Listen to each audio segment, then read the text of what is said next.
You see it? You follow me? You see it? I see. Okay. So here we are again. We're going to be working the foreclosure data. It's going to be a primacy of our lead and deal flow. And so obviously every situation is different, as you know, and we just need to be able to understand what's going on with them, and then what's the best solution to help rectify the problem. Um, so we've gone through a few of them already, and now the next one we're going to talk about is a lease with an option to purchase, or a lease option. So there are two kind of general situations this can work with. One would be a homeowner who they're behind. Obviously, they're not able to make their mortgage for whatever reason, but they want to stay in the home and have enough income to pay rents, but not enough to catch up the arrears.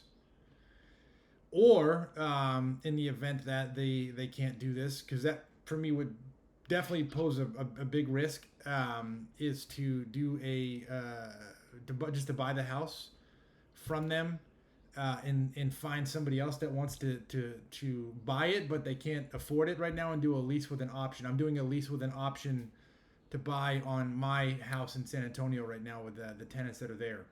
So you would do that.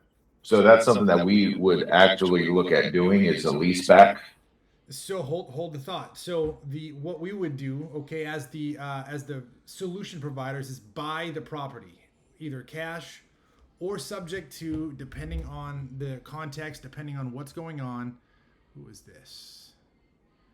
And basically, it's going to depend. So for me, I'm averse, because if somebody's not able to pay their mortgage, which is a significant impact on their credit, like I would be questionable that they would pay me, especially if it was a subject to situation. Now, I would prefer, if it was me, I would prefer to buy the house from them and help them find another place to live. Subject to would work, and then I would do a lease with an option with another tenant. So, like, for example, if you do a lease with an option and get a tenant in there, do you remember what an option is? Yeah, it's an option to buy. It's just an option. Yeah, an option They can comes put with a it fee. on bond. Yeah, an option, you need to pay for an option, so there's a fee with an option that's non-refundable. But an option is a unilateral contract, which means if I own the house and I take an option to buy from a buyer, I cannot sell that house to anybody else. Can't do it. It's I would be in breach of contract, and they could sue me for whatever damages they've incurred from my selling it to If them. somebody came along and wanted to pay more for it or whatever. Correct. I can't do that. So I'm bound to that option, and they pay a non-refundable option fee for this. Yeah. Now, just to get into the weeds a little bit, like that option fee usually would be applied towards the purchase price of the house, usually by discounting the down payment, the option fee. So what we could do is say somebody, because to me this is the best play, because if you get somebody with an option fee that's non-refundable, it's typically going to be like 2 or 3% of the purchase price, or depending on how much it is. You say $5,000 for an option fee, not too crazy. You're going to charge them a premium for the rent, right? And you can apply a percentage of the rent to the purchase price. You can do that if you want to, or you don't have to. It's up to you. And if they think that they're going to buy this house, they're maybe just waiting for maybe to save a little money for a down payment, and maybe they're saving a little money to to build their credit up so that they qualify for financing, like a regular loan. They can do that.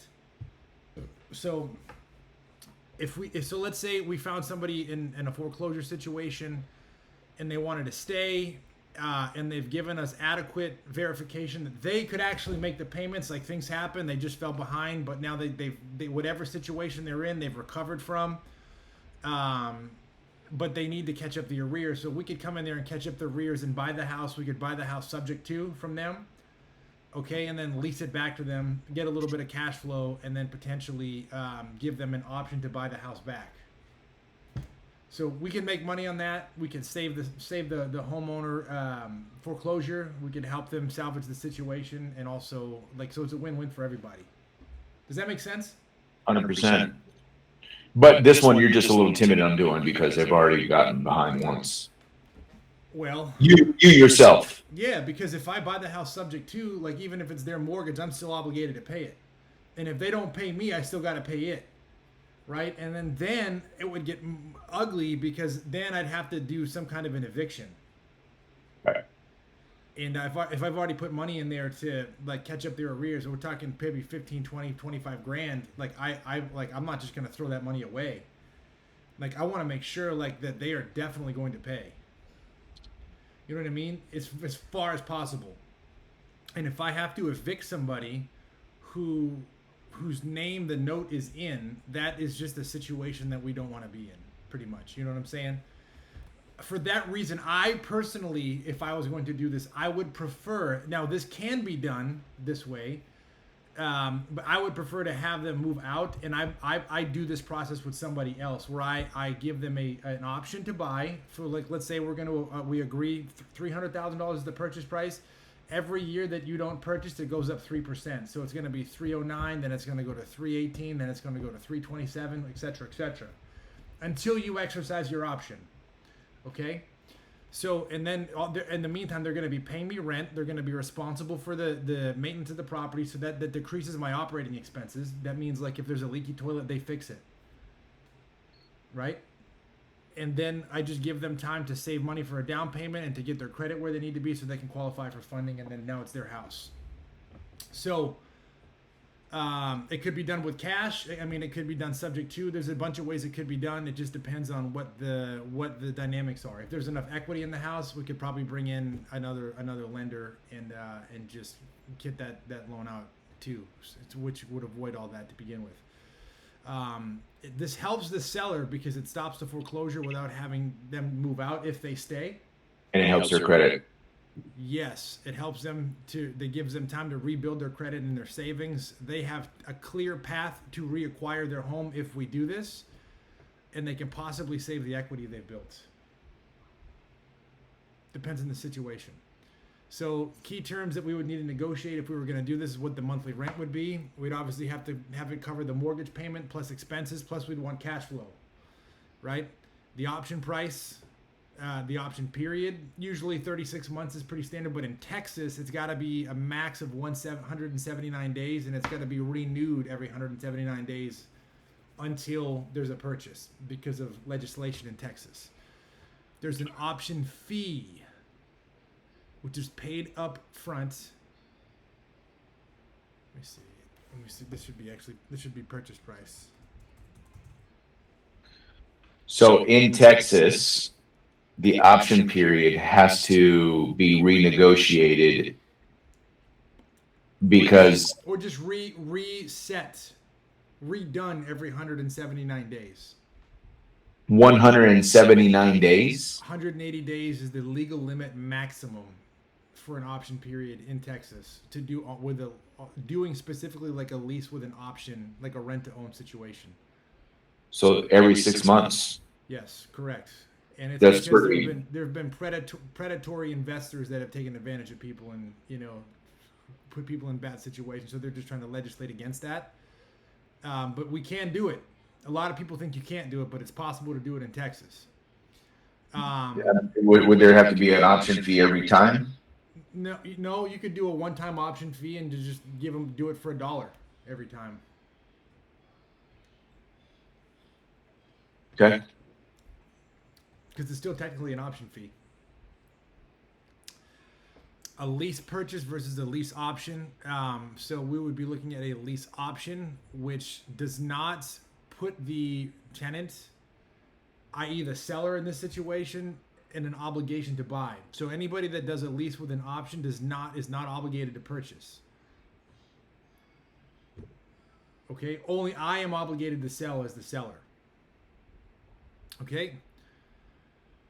So all we need to do is to make sure that the terms are clearly defined and that if the borrower in foreclosure understands that this is not a guaranteed path back to ownership, they're going to have to qualify for financing before the option expires, or if, in the event that we take over their mortgage subject to, they can reassume their loan, after we have agreed to this. They're Tracking. gonna have to, yeah, they're gonna, like, for example, like if they're gonna take their loan back, they still have to, like, if I put in the 25 grand, I made some cash flow, like I want to get my money back. These terms are gonna have to be clearly defined, but this is an option. Okay. So a lot of these people are gonna want to stay.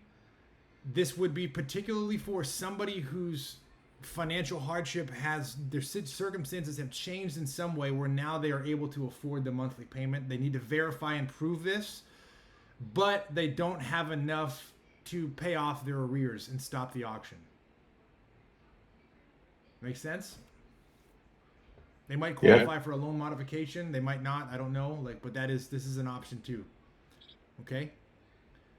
The next one is going to be an equity sharing agreement. All right. So this is good for a homeowner with a lot of equity who might not have the time to sell their house. Okay. And all we're doing, there's other situations that could apply in a scenario like this. I'm just trying to exhaust all the options. So the more we know, the more we can help. Okay. So homeowners that have a significant amount of equity who need cash to cure the default but don't want to sell. All right. We could bring the capital to bring the loan current in exchange for an equity stake in the property. So when the property eventually sells or refinances, then we can receive our return plus our cash back. Does that make sense? It's risky. It could take a long time. Well, they could default again. They could get other liens on it. They could, pull like a HELOC that forecloses on them. I mean, there's a lot of other things that could happen. I personally wouldn't do this, but it's an option. So what you basically, let's say they're 15 grand in the hole. We pay the 15 grand to procure it. In exchange, we receive a recorded interest in the property, like a promissory note, a deed of trust or something like that. And when the home sells, we receive our money back plus an agreed percentage of the appreciation of the equity. Maybe you do that with somebody that's actually selling the home, trying to sell the home. Like they're trying to sell the home on the market or something like that. And yeah, it's possible. This is kind of like, just so that it doesn't hit the foreclosure option, just so it doesn't go to foreclosure. Like for example, this guy that I spoke to yesterday, he's already moved out. He's already got a lease for another apartment. He's already moved into somewhere else, and it's on the market right now, listed for sale. Yeah. So okay. It's gonna, so like, for example, this one here, this specific strategy here is going to be a risk analysis. Like the guys that buy the notes, right? They want to see what the notes is for, how it's performing, what its return is. They're going to want to see what it's collateralized against. Like, is there actually, like, is this collateral worth this? Is there, in the event something bad happened, I had to foreclose the house, am I going to get my money back? Kind of a situation like that. Here, this is going to be significantly contingent on the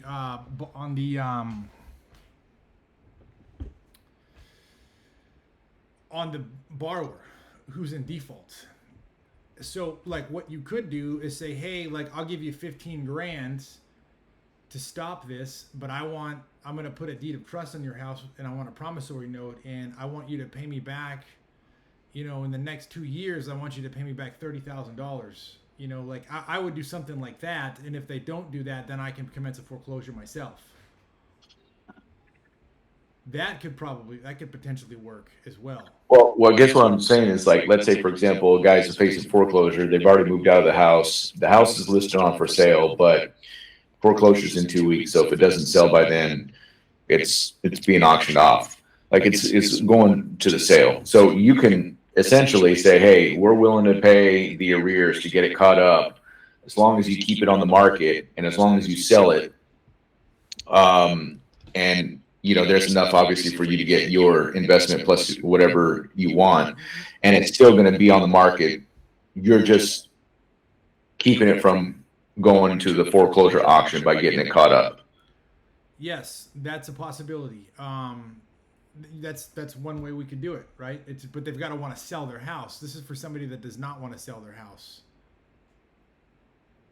This is for somebody that does not want to sell their house. Yeah, they don't want to sell. They're in default, but they don't really want to sell. And so to me, this brings because you're looking at the borrower here, like they're not. There's some kind of an issue where they're not paying, and so it's like. Well, the only reason why I'm asking is because it says when they sell the home, you receive your. So I'm just thinking, like, as an investor, obviously you want your money back. Yeah, exactly. They might not want to sell for a while. So I would personally, if I was gonna do something like this, I would want to have them pay me out in like within 3 years. Within 3 years, I'd want that back, and I'd want that, you know what I mean. And if not, like I would probably commence a foreclosure myself. Something like that, but it's an option. Like this is just an option to get them out of the hole, and to figure out a way to help them and bring money to us. It just depends on the situation. It's going to depend on them, what they've got going on, what the numbers look like, what the house is like, all that stuff. Here's another one. It's similar to a lease option, but it's a sale and a lease back. And so this is for homeowners that have a lot of equity that want to stay in the home but need cash. So we would purchase the home at a negotiated price, pay off the lien, okay, give them their equity, like this would be them liquidating their equity, and then they immediately sign a lease agreement allowing them to remain in the home as a tenant, but they wouldn't be owners. So it's like a cash for keys kind of a situation where we just buy the house. So let's say they owe 50 grand on it. The house is worth 150. We buy it at 120, or so say buy it at 110. So we pay off the mortgage. We've got equity in the house, and they pay us every month for rent. So you following me here? Yes. Why they wouldn't sell this in the open market? Well, they want to stay. So they're trying to procrastinate and figure ways out to stay in the house, and by the time it's too late, they don't have time to sell it. You know what I mean? That's kind of they're just trying to walk the line here. It's challenging. So we purchased the home at a negotiated price. Okay, so let's say they owe 50. That 50 is going to take the house back. The house is actually worth 150. We buy it at 100. We're good to go. And so they stay in the house, and we lease it back to them as a tenant. They don't own it. They have no ownership in the house. And they don't have to move anything. So it allows them to put 50 grand in their pocket. Okay. They don't have to move. They have time to get back on their feet financially. And potentially, depending on how we do this, we can negotiate a right of first refusal to purchase their home back later. Meaning, if we bought it and wanted to sell it in 5 years, we could structure it with them. We're like, hey, if I get an offer, I will give you a chance to match it. If you can match it and buy it, then you can have the house back. You can buy the house back. If not, then I'm going to sell it to somebody else. But you would give them like 5 year, like before, like 5 year time frame, or some kind of a time frame, or to say, hey, we'll give you a little bit of time to get back up on your feet. But at that time, if I decide I want to sell it, then I'll give you first dibs at matching it, but I'm going to sell it, or I'm going to be open to selling it at that time. Yeah, so like, let's say I bought it and I just didn't want to sell it, then that's a moot point. It doesn't matter. But if I did want to sell it, then I could give them the right of first refusal. Yeah, I mean, but like, okay, yeah, it's a hypothetical scenario. Like in 5 years, I wanted to sell it and maybe pull the equity out and do something else. I wanted a better investment that I thought. I could say, hey, like, I'm going to sell this house. I want 150 for it. Do you guys want to buy it? If not, I'm going to put it on the market and whatever. And they might want to buy it. Yeah. And let's say they said 150 and I got an offer for 160. obviously I want to take the 160. That's 10 grand more. But I would be if I gave them a right of first refusal, I would be obligated to allow them to match that 160. If they didn't want to match the 160, then they wouldn't get it. Does that make sense? Yep. Okay. So if we do this, we gain an income producing rental with a tenant already in place. Okay.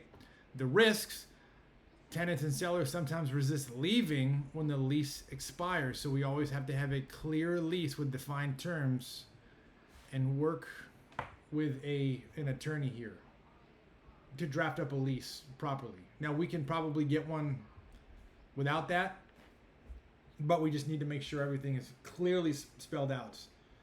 Now in my leases, I want to make sure that my leases are as conservative as possible, with like defaults, cure periods, and eviction language. Because if somebody defaults and they don't pay, like I want them out as fast as possible. And it's not because I'm mean, but because like this is how I feed my family. And if you really want to play that game, what you're actually doing is asking me to like prioritize, your problem, make it my problem, over my. You know what I'm saying? And I'm not trying to be selfish. It is what it but is. We have to show the reality there. Yeah. Exactly. Yeah, just have to be real and transparent. Yeah. So you follow me here?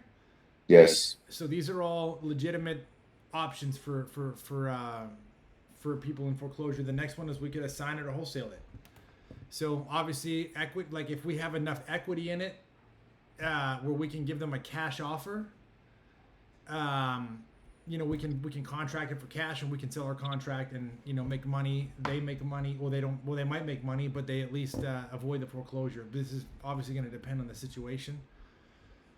Obviously the end buyer gets the deal done and the seller escapes the foreclosure. So basically the same as a cash sale. They get out of it, debt's paid off, no foreclosure. We don't need to use our own capital, obviously, and this can be done super fast if we do it right. So we just need to make sure that we're transparent. Our contract has language about assignment on it. Texas does not have an anti-assignment law, so we're good to go. And the next thing that we can talk about is a bankruptcy. Now, we cannot do this for anybody. We can simply say this is an option, and you should consider talking with either an attorney or consulting somebody that you trust to confer with your financial situation about. But obviously, we've done this twice with people we've helped, and they have gone to file an emergency Chapter 13 bankruptcy. Chapter 13 is the most powerful foreclosure stopping tool available. It allows the homeowner to catch up on arrears over 3 to 5 years while keeping the home. But they have to follow through with it. They can't just file it emergency and then the case gets dropped, because then the foreclosure gets picked up again. So this is they got to follow through. Chapter 7 is a liquidation. It discharges unsecured debts, and it might free up money to pay the mortgage, and does not automatically save the home long term, but buys time. And the Chapter 11s for high debt situations or investment properties.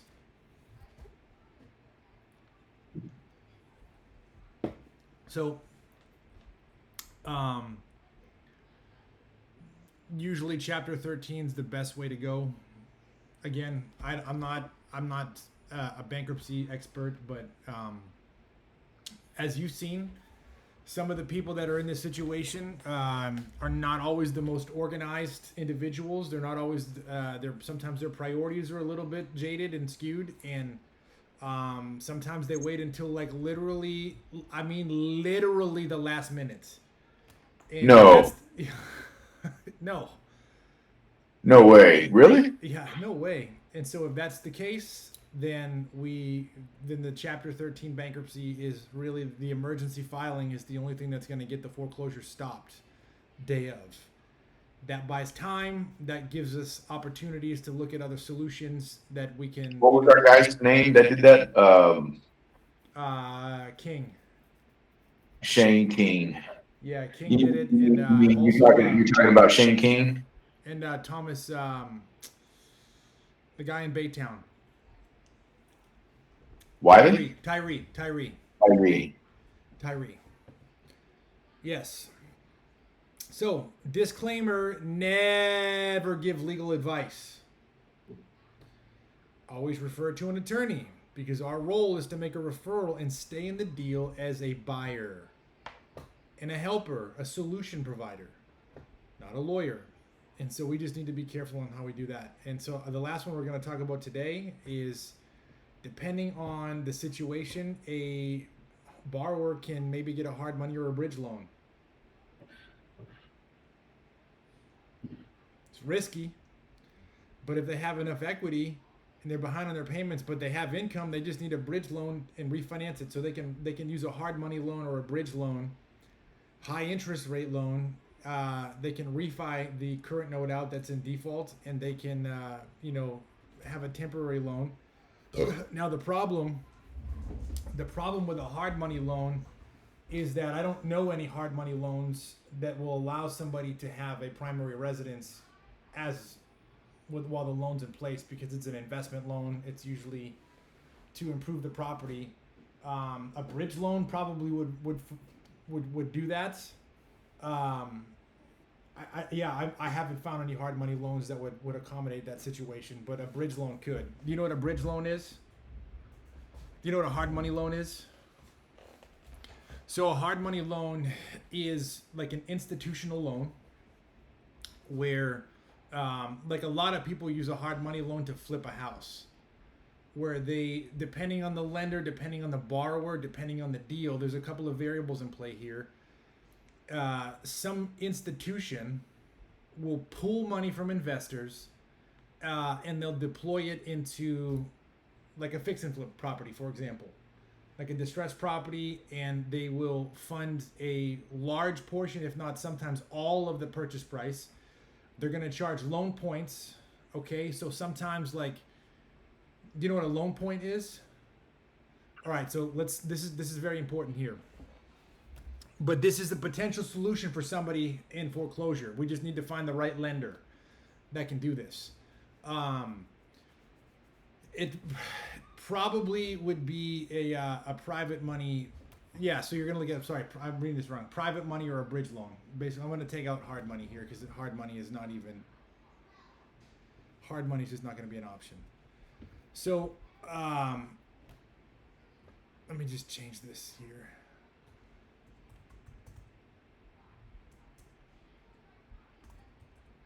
Bridge loan or private money loan. So you have like a bridge loan. We'll just use a bridge loan. Can be used in various scenarios. Sometimes, for example, a bridge loan could be used in a subordinate, like a second position lien. Whereas, like, let's say I was going to buy an apartment complex for $5 million and I needed like $1.5 million in equity to put into the deal for a down payment and some cash reserves. I could get a first position lien at $3.5 million. Then I could go and get a bridge loan to potentially bridge the gap to close the deal. Okay, you following me? Now in that situation, if I was able to aggressively implement my business plan and make the property worth, who's at my door? I've got some guys knocking on my door. If I could make the property worth $7 million, I could refinance the property in the next probably 12 to 18 months and cash out both loans and put a new loan on there, and I could have some equity in it. Thank you. Does that make sense? Yeah, that makes sense. So let's say I know a bunch of people that want to invest in. That's much as you can. Thank you. Sorry, go ahead. No, so let's say I know some people that do like private money loans or bridge loans, right? So and I help connect a borrower with somebody that'll buy their current note out and put a new loan in place. It would function somewhat like buying the note, functionally. Okay. And they use that to pay off the arrears and bring the loan current, and it'll give them time to refinance into a regular loan. Okay. So it's basically cashing out loan A that's foreclosing, putting a new loan on it, and giving them time to To get their life redo back that. together. Yeah, and just refinance that out. Got But it. they're going to pay a premium for it. The interest rate's going to be high. There's probably going to be loan points that they got to pay to close the loan. And when I say loan points, most loans charge like 1 to 4 points to close, like a loan like this. And so let's say the loan is for 200,000. 1 point is 1%. So a $200,000 loan, 1 point would be $2,000. And if they charge 4 points to close the loan, then the borrower has to pay $8,000 to close the loan. Ooh. And that's part of the return on investment. And some of that might be broker fees, some of that might just be lender fee. I mean, whatever, origination points. This is pretty normal. This even happens in the residential world. It's just not that expensive. But typical like private money loans, hard money loans, bridge loans, all of these kind of like non-qualified loans, they charge points to originate them, and that adds to their ROI. Follow me? That is an option for our distressed homeowners. Okay. And so this is something we're not going to do. So I'm not even going to. Basically a regular loan assumption, which would be where they have an issue, they're in behind. These are going to be the kind of loans that you can assume pretty much. Conventional loans is very difficult, which is going to be us as a buyer going to the actual lender and saying, hey, we want to assume the loan, and they're going to look at me as a buyer as though I was going to buy the house retail. They're going to look at my W-2s, my tax returns, my credit profile, my debt to income ratio. They're going to look at everything, and if they approve me, then I can assume the loan with the terms that are as is and just take it over pretty much. But it's So my name. that's almost, I mean, it's almost similar to subject to, but obviously it's not subject to. Correct. In a traditional assumption, the loan changes names. Oh, that's where the that one guy was saying, well, my house doesn't qualify to assume the loan. Correct. And Even though he has an FHA loans are generally assumable. Generally, and he had an FHA loan, so he just didn't know. He just didn't know. And then plus, we weren't even trying to assume the loan. We were sub two. That's what we were offering. So a way like what we so look here. So unlike a subject to, right, which is informal or non-qualifying, is a great way to use this. A formal assumption or a qualified assumption involves the lender's approval and the new buyer, me or my end buyer, legally taking over the mortgage obligation, and the seller is released from all liability. Now, a subject to is a non-qualified or an informal assumption in which the lender doesn't even know who we are, and that we will be taking over the mortgage obligation, but the seller is not released from the liability. Now, we will take liability, but in the event that we don't, we default. The seller, it falls back on the seller. Correct. So it's clean. It helps the seller get out. It's faster than a traditional sale. But we will not be doing that. That's not going to happen here, at least not with us. So just to recap today, we talked about a lease with an option to buy. Okay, do you have any questions about this? Not really, no. Yeah, so this would presume that we actually buy the house first and foremost, like we take title. And then we can either lease it back to the tenants with an option to buy, or we can lease it to somebody else. Same strategy, but just an exit strategy that we can do. Equity sharing agreement, kind of risky. We kind of talked about this. It's possible. I'm not really interested in doing this. I just think it's too there's just certain conditions maybe, but I want it fast. If these guys don't want to sell their house for 20 years, like, well, I'm not waiting 20 years to get that back. Yeah. A sale and lease back. We buy the house, we lease it back to the tenants. Pretty straightforward, but they have to have enough equity and they want to stay, but they need the cash. So we put money in their pocket. We could even do it in such a way where we withhold, like, say we bought it for $100,000, their mortgage owed 50, and so they would technically get $50,000 in equity, like liquidated in their pocket in their bank account. So we could say, hey, like, we're gonna charge you $2,000 a month, and just for the sake of this, like, I would like to hold $10,000 of this back, and see, it's almost like a secured credit card where you have to give them like $500, and then they give you $500 in credit, and once you've made your payments, then they'll give you your $500 back and like increase your credit lines once you've demonstrated you're able to do this. We could do something like that with them, saying, hey, like, just for us, like, we want to hold some of this back and see how good you do it, and if you don't make the payments, then we can keep whatever we need here to to handle the situation. Does that make sense? This is also an option as well. Wholesale it, pretty standard. We know that one. Bankruptcy, we've talked about this one already. This is obviously an option. It's not not something we want to jump on every time, but if we like, depending on the situation, if there's a last minute scenario, that's kind of our go-to. But we're also not attorneys. Yeah. We're just giving you this as an option.